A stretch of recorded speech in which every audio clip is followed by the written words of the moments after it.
The massive Zephyrian starship Stellar Crown drifted silently through the void of space.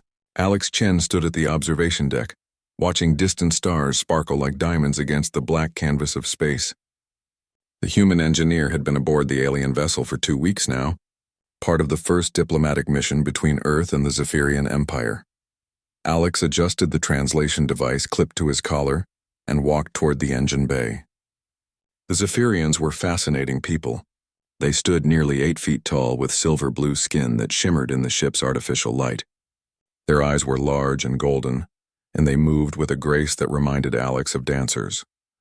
Most importantly, they seemed genuinely interested in peaceful relations with humanity. The engine room hummed with activity as Alex entered. Chief Engineer Voss, a particularly tall Zephyrian with intricate patterns tattooed on his arms, nodded respectfully at the human. Over the past weeks, Alex had earned the respect of the engineering crew by sharing human technology concepts and learning their advanced systems. "Alex," Voss said in his deep, melodic voice, "we are approaching the nebula of 7 suns. The journey should be smooth from here to the capital world." Alex smiled and was about to respond when the ship suddenly shuddered violently. Warning lights flashed red throughout the engine bay, and an ear-piercing alarm filled the air. Zephyrian engineers rushed to their stations, their graceful movements now urgent and precise. "What happened?" Alex shouted over the noise. Voss's golden eyes were wide with fear as he stared at his display screen. "The primary fusion core has destabilized. Something has gone wrong with the magnetic containment field." The ship shuddered again, this time so violently that Alex had to grab a support beam to stay upright. Through the observation window, Alex could see the nebula outside beginning to swirl and distort as the ship lost control. "How long do we have?" Alex asked. "Perhaps 6 hours before complete core collapse," Voss replied grimly. "If that happens, the explosion will destroy the ship and everything within 100,000 kilometers." Alex felt his heart sink.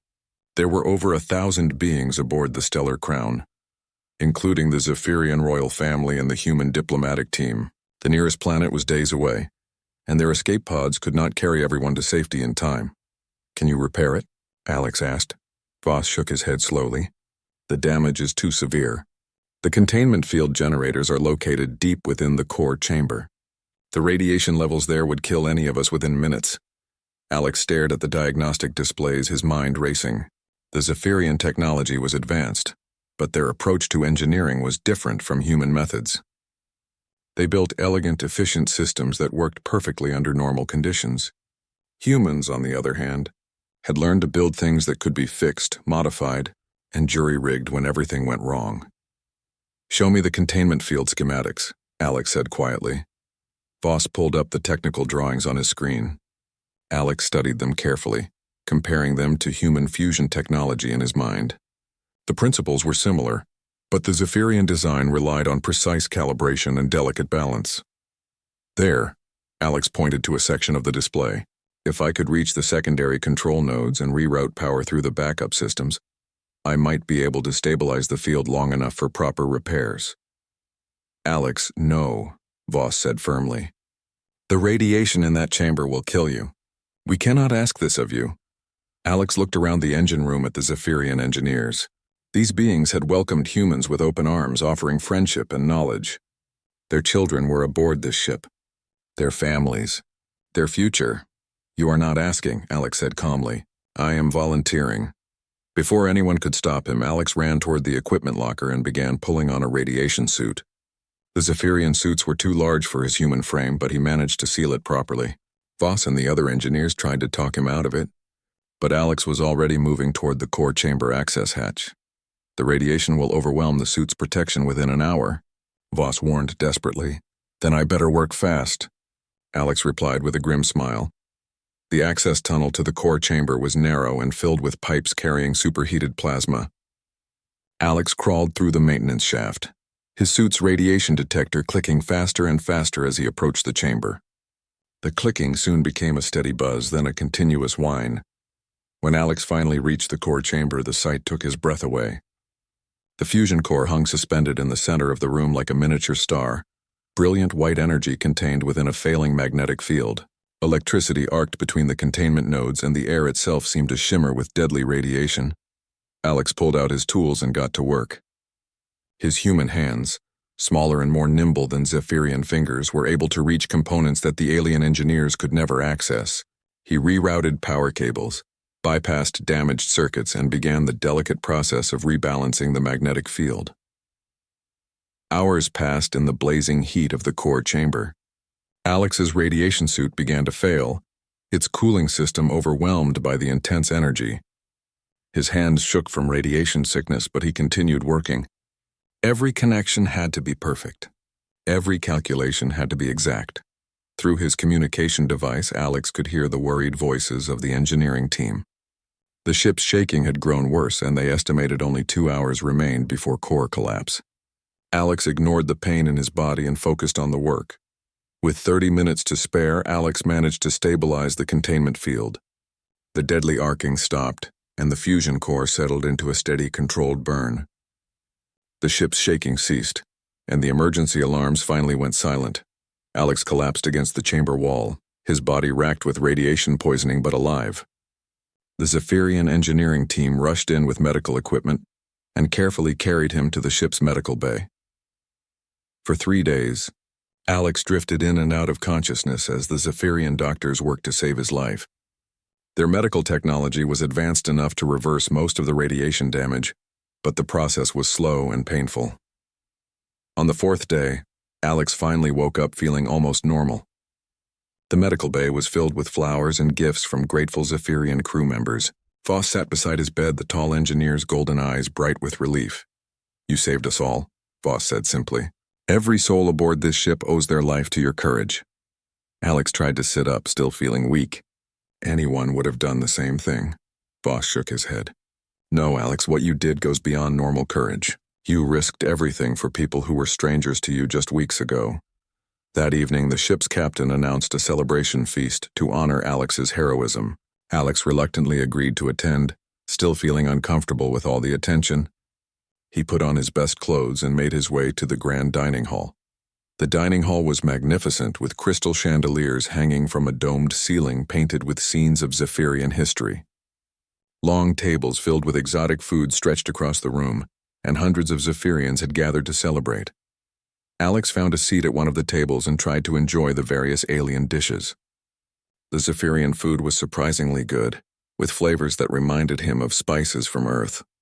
As he ate, various crew members approached to thank him personally for saving their lives. Then the crowd began to quiet, and Alex looked up to see why. A figure was approaching his table, and Alex's breath caught in his throat.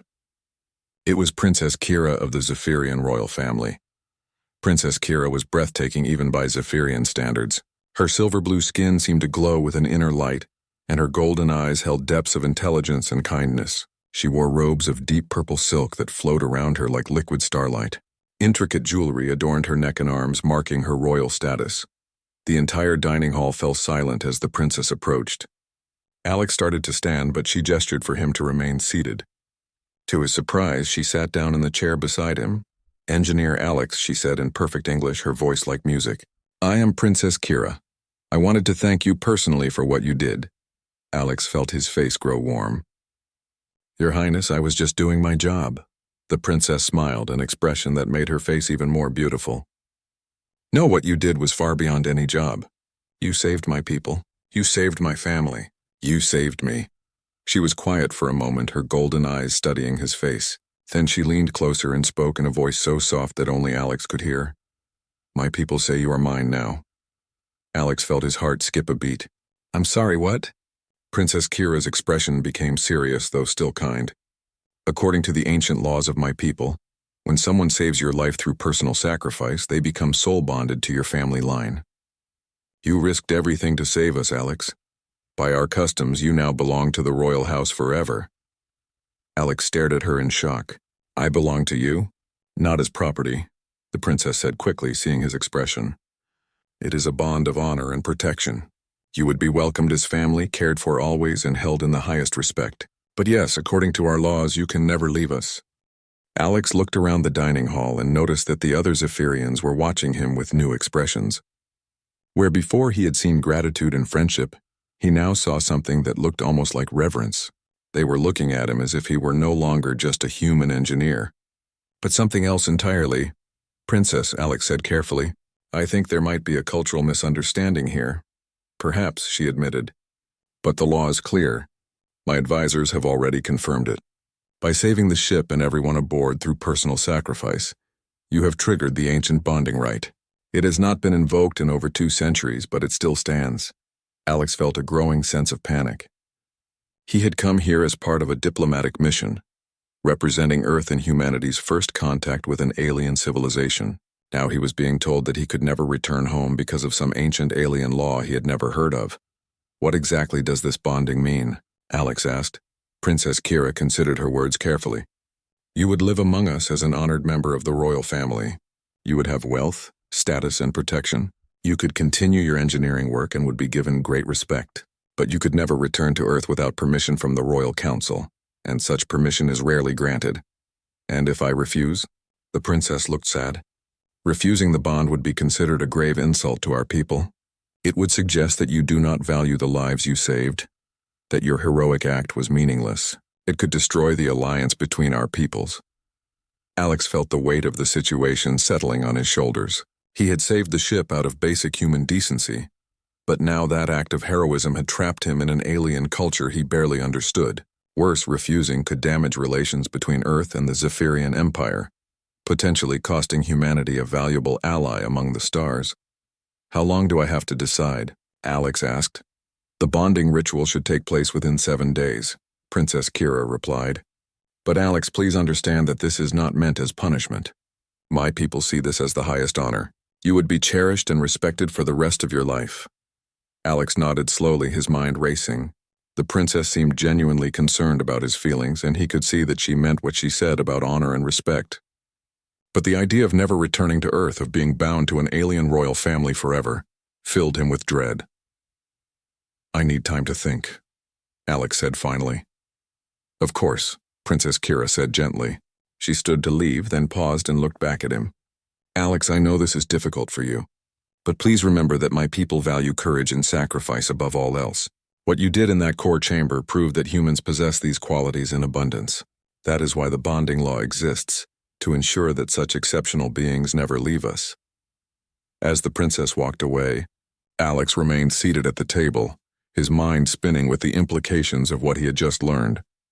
Around him the celebration continued, but now every Zephyrian who looked at him seemed to see something different. They no longer saw Alex the human engineer.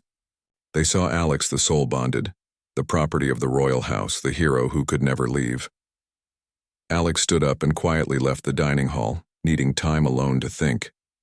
As he walked through the ship's corridors, he passed Zephyrian crew members who bowed respectfully when they saw him. Guards stood a little straighter, children pointed at him with wonder, and adults whispered to each other about the human who had saved them all. By the time Alex reached his quarters, he realized that his life had changed completely. He was no longer just a member of a diplomatic mission. He was not even really a free person anymore. According to Zephyrian law, he belonged to Princess Kira and her royal family, bound by an ancient tradition that he had unknowingly triggered by simply doing what any decent person would do. As Alex lay in his bed that night, staring out at the stars through his window, he wondered if there was any way to escape this situation without destroying the fragile alliance between humanity and the Zephyrian Empire. He was one person trapped by alien law, but his choices could affect the future of both species.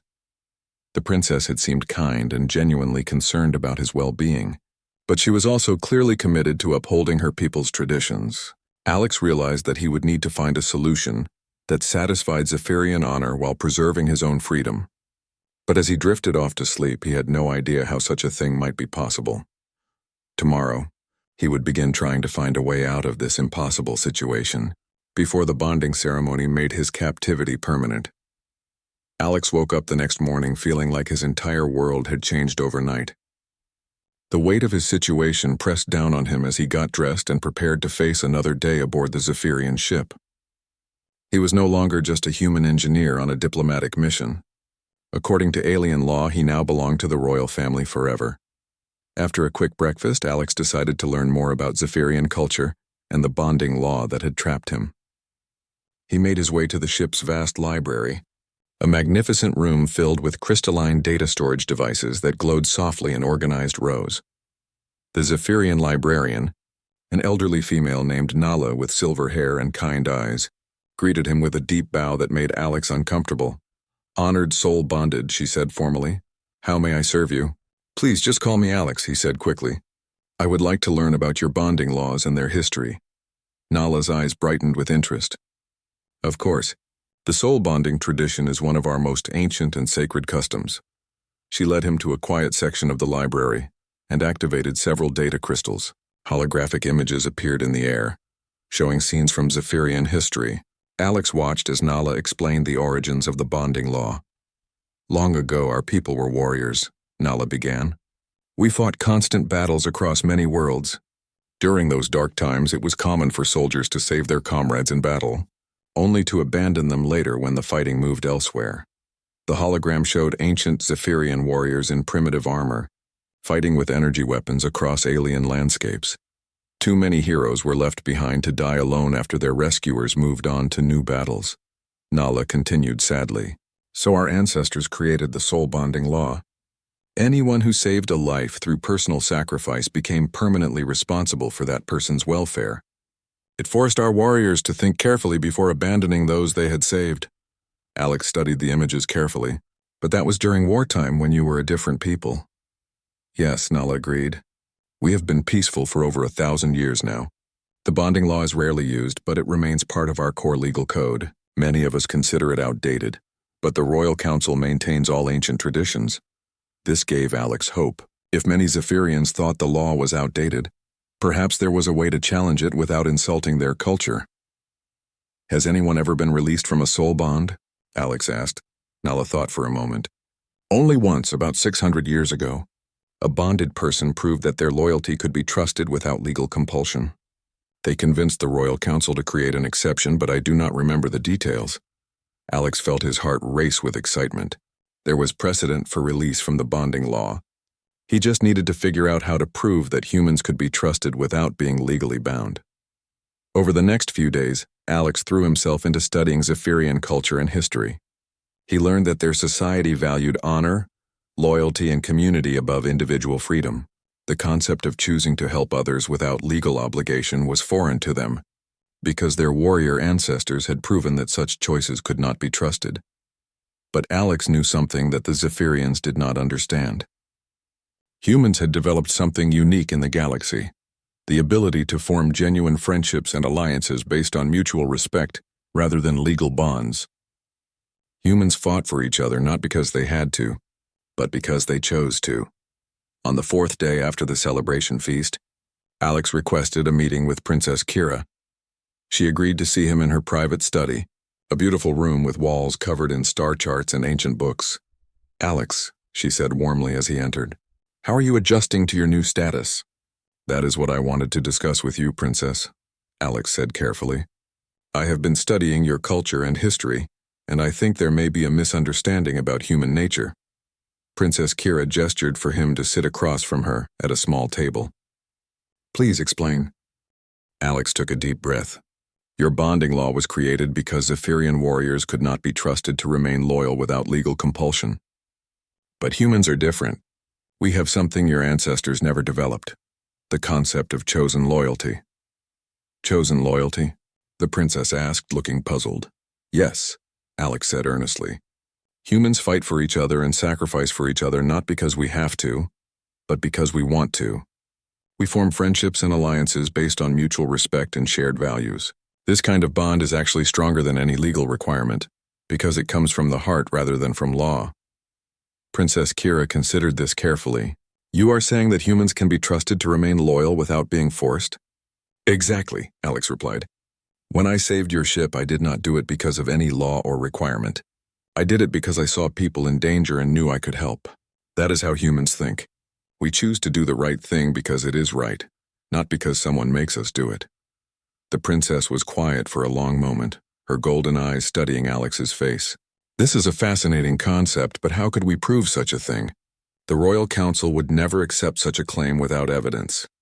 Alex had been thinking about this problem for days. What if I could demonstrate that human loyalty without legal bonds is actually more reliable than forced compliance? What if I could show that humans will fight harder for friends they choose than for masters they are bound to? How would you prove such a thing? Princess Kira asked, leaning forward with interest. Give me a challenge, Alex said confidently. Design a test that proves whether humans can be trusted as free allies. If I pass, then consider creating a new type of relationship between our peoples, one based on choice rather than compulsion. Princess Kira stood up and walked to the window, looking out at the stars. The Royal Council would never approve releasing you from the soul bond without extraordinary proof. What you suggest would require changing laws that have stood for millennia. Then make it extraordinary, Alex said. I am willing to take any risk to prove that humanity can be your ally by choice, rather than your property by law. The princess turned back to face him, and Alex could see that his words had affected her deeply. Alex, what you described, this chosen loyalty, it sounds wonderful, but it also sounds too good to be true. How do I know you will not simply leave us once you are free? Alex stood up and walked over to stand beside her at the window. Because I am choosing to stay and prove this to you right now. I could try to escape or cause a diplomatic incident to force my release. Instead, I am here asking for a chance to show you what human friendship really means. Princess Kira was quiet for several minutes, staring out at the swirling colors of the nebula. Finally, she spoke. I will discuss this with the Royal Council. If they agree, we will design a test of your chosen loyalty. But Alex, you must understand that if you fail this test, the soul bond will become permanent with no possibility of release. I understand, Alex said firmly. I am willing to take that risk. 2 days later, Princess Kira summoned Alex to the Royal Council chambers. The room was impressive, with a circular table surrounded by 12 high-backed chairs. 7 members of the Royal Council were present, including the King and Queen themselves. King Zenth was an imposing figure with silver-blue skin, marked by intricate tattoos showing his royal lineage. Queen Lisa was elegant and graceful, with intelligent eyes that seemed to see everything. Both looked at Alex with expressions of curiosity mixed with skepticism. Engineer Alex, King Zenth began in a deep, formal voice. Our daughter has told us of your proposal. You claim that humans possess this chosen loyalty and can be trusted without legal bonds. Yes, Your Majesty, Alex replied respectfully. This is a difficult claim to believe, Queen Lisa added. Our ancestors learned through bitter experience that such trust leads to abandonment and betrayal. Princess Kira stood up. Father, Mother, honored counselors, I propose we give Alex the chance to prove his claim. If he succeeds, we could gain something more valuable than a single bonded servant. We could gain an entire species of chosen allies. The council members murmured among themselves in their native language. Alex waited nervously as they debated his fate. Finally, King Zenth spoke again. We have decided to accept your proposal with conditions. You will be given a task that tests not only your loyalty, but your ability to inspire this chosen loyalty in others. If you succeed, we will consider creating a new type of alliance with humanity. If you fail, the soul bond becomes permanent and this discussion ends forever. What is the task? Alex asked. Counselor Vex, an elderly Zephyrian with stern features, answered. Our ship's systems have been operating with temporary repairs since your heroic work in the core chamber. We need comprehensive upgrades to bring all systems to full efficiency. You will lead a mixed team of humans and Zephyrians in this upgrade project. Alex felt confused. That sounds like normal engineering work. The challenge is in the leadership, Queen Lisa explained. You must inspire both humans and Zephyrians to work together as equals, with no legal authority over anyone. You cannot order the Zephyrians to obey you, and we will instruct the human team that they are free to refuse your requests. Everything must be accomplished through this chosen loyalty you describe. King Zenth leaned forward. Furthermore, you will have only 2 weeks to complete work that would normally take 2 months. Success requires not just cooperation, but exceptional effort from everyone involved. Alex felt his heart sink. The task seemed impossible. How could he inspire people to work harder than ever before when he had no authority to make them do anything? Princess Kira must have seen his expression. Alex, do you wish to withdraw your proposal? Alex thought about everything he had learned about Zephyrian culture and human nature. He thought about his home on Earth and his friends there. He thought about the possibility of creating a real alliance between 2 species based on mutual respect rather than legal bondage. No, Alex said firmly. I accept the challenge. The next morning, Alex met his team in the main engineering bay. There were 12 Zephyrians and 8 humans, all skilled engineers and technicians. Alex could see skepticism in many of their faces, especially among the Zephyrians who clearly wondered why they should follow orders from someone who was technically the property of the royal family. Before we begin, Alex announced to the group, I want everyone to understand something important. I am not your commander or supervisor. I am asking all of you to work with me as equals on this project. Any of you can leave at any time if you do not like how things are going. This created surprised murmurs among both humans and Zephyrians. They had expected traditional hierarchy and authority. Our goal is to upgrade the ship's systems in 2 weeks, Alex continued. This seems impossible, but I believe we can do it if we combine human creativity with Zephyrian precision. We all have something unique to contribute. Alex spent the first day getting to know each team member personally. He learned about their specialties, their interests, and their concerns about the project. Rather than assigning tasks from above, he asked each person what they thought they could contribute and how they wanted to be involved. Maria Santos, one of the human engineers, was initially suspicious. Alex, this feels like you are trying to manipulate us into working harder by pretending we have choices. You do have choices, Alex replied honestly. If you think I am trying to manipulate you, you can leave right now with no consequences. I am asking you to work with me because I respect your skills and because I think we can accomplish something amazing together. Maria studied his face carefully, then nodded. Okay, I will give it a try, but I am watching you. Over the next few days, something remarkable began to happen. Without the pressure of traditional authority, the team members started collaborating in ways Alex had never seen before. The Zephyrians shared their advanced technical knowledge freely, while the humans contributed creative problem-solving, approaches that amazed their alien colleagues. Engineer Thomas suggested combining human modular design principles with Zephyrian energy efficiency techniques. Zephyrian scientist Kell proposed using human diagnostic methods to identify system weaknesses that Zephyrian sensors had missed.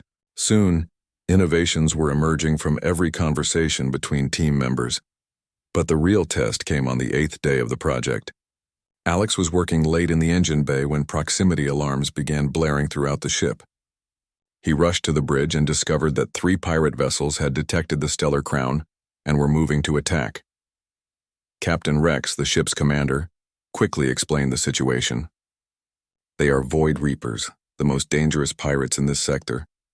Our weapons are offline for the upgrades and our engines are running at only 60% power. Alex felt his heart racing. This was exactly the kind of crisis that would test his team's loyalty. Would they stay and fight beside him, or would they prioritize their own safety? How long until the pirates reach us? Alex asked. 36 hours, Captain Rex replied grimly. Alex turned to Princess Kira, who had joined them on the bridge. I need to ask my team to risk their lives to get our defenses working. As free people, they have every right to refuse. Then let us see if your chosen loyalty is real, the princess said quietly. Alex gathered his team in the engineering bay and explained the situation honestly. 3 pirate ships are approaching and they will destroy us if we cannot restore our weapons and engines. I am asking all of you to work with me to save the ship, but I want you to understand the risks. If we stay in the engine sections during combat, we could be killed if the ship is damaged. The team members looked at each other nervously. Maria Santos spoke first. Alex, you saved this ship once before, risking your own life for all of us. Of course, we will help you do it again. Zephyrian engineer Voss nodded agreement. You have shown us that humans and Zephyrians can work as equals. We choose to stand with you. One by one, every team member volunteered to stay and fight. But Alex knew that words were easy. The real test would come under pressure. For the next 30 hours, the team worked with incredible intensity and coordination. They jury-rigged weapon systems using spare parts and creative engineering. They boosted engine power by combining human efficiency techniques with Zephyrian technology. Most importantly, they worked together as a unified team, with humans and Zephyrians supporting each other without regard for species differences. When the pirates finally attacked, the Stellar Crown was ready. The weapon systems that Alex's team had improvised were more powerful than the original design. The engines ran smoother and faster than they ever had before. During the battle, Alex and his team remained in the dangerous engine sections, constantly adjusting systems and making repairs under fire. When a pirate missile damaged the port engine, human engineer Carlos and Zephyrian technician Nira worked together to fix it, while energy blasts shook the ship around them. "Why are we doing this?" Nira shouted over the noise of battle. "We could hide in the safe sections until it is over." Carlos smiled as he welded a damaged power coupling. "Because Alex asked us to, and because this is our ship too now." The battle lasted 4 hours, but the Stellar Crown emerged victorious. The pirate ships fled after realizing they could not overcome the upgraded defenses. As the all-clear signal sounded throughout the ship, Alex's team gathered in the engineering bay to celebrate. "We did it," Maria said with exhaustion and pride in her voice. "We actually did it," but Voss shook his head. "We did more than that. We proved that chosen loyalty makes us all stronger." 3 days later, Alex stood once again before the Royal Council. This time, his entire team was with him, both humans and Zephyrians standing together as equals. King Zenth looked at the group with obvious amazement. "Engineer Alex, your team accomplished in 2 weeks what should have taken 2 months. More importantly, they fought beside you during the pirate attack when they could have chosen safety instead." "Your Majesty," Alex replied, "they fought not because I commanded them, but because they chose to." "That is the power of human friendship. It makes everyone stronger." Princess Kira stepped forward. "Father, I have seen something remarkable these past weeks. Alex has shown us that loyalty given freely is more powerful than loyalty imposed by law. His human team worked harder for his respect than any bound servants work for their masters. The Zephyrian team members found inspiration in human creativity that they never experienced under traditional authority." Queen Lisa nodded slowly. "What you have demonstrated challenges everything our ancestors believed about loyalty and trust." Councillor Vex, who had been the most skeptical, spoke up. "Your Majesty, I propose that we create a new tradition for our people. Let us call it the Friendship Covenant, an alliance between equals who choose to stand together." King Zenth considered this carefully. "Alex, if we release you from the soul bond and offer this Friendship Covenant instead, do you promise that humanity will honor such an alliance?" Alex looked at his team, humans and Zephyrians who had become genuine friends through shared effort and mutual respect. "Your Majesty, I cannot speak for all of humanity, but I can promise that humans value friendship more than any other bond. Give us the choice to be your allies, and we will choose you gladly." The Royal Council voted unanimously to release Alex from the soul bond and establish the first friendship covenant between humanity and the Zephyrian Empire. Princess Kira performed the ceremony herself, declaring Alex and his team to be the first chosen allies of both species. As the ceremony concluded, Princess Kira approached Alex privately. "You have given my people something we never had before, the knowledge that loyalty can be freely given and still be trusted." Alex smiled. "And you have given humanity its first true friends among the stars." From that day forward, the Friendship Covenant became the foundation of human-Zephyrian relations. Other alien species began to take notice of this new type of alliance, and soon the concept of chosen loyalty spread throughout the galaxy. Alex returned to Earth as a hero, but more importantly, as the architect of a new way for different species to work together. He had proven that the best relationships are not built on legal bonds or forced compliance, but on mutual respect and the freedom to choose friendship. The princess was right. He had belonged to her people for a brief time, but in the end he had shown them that belonging by choice was far more valuable than belonging by law.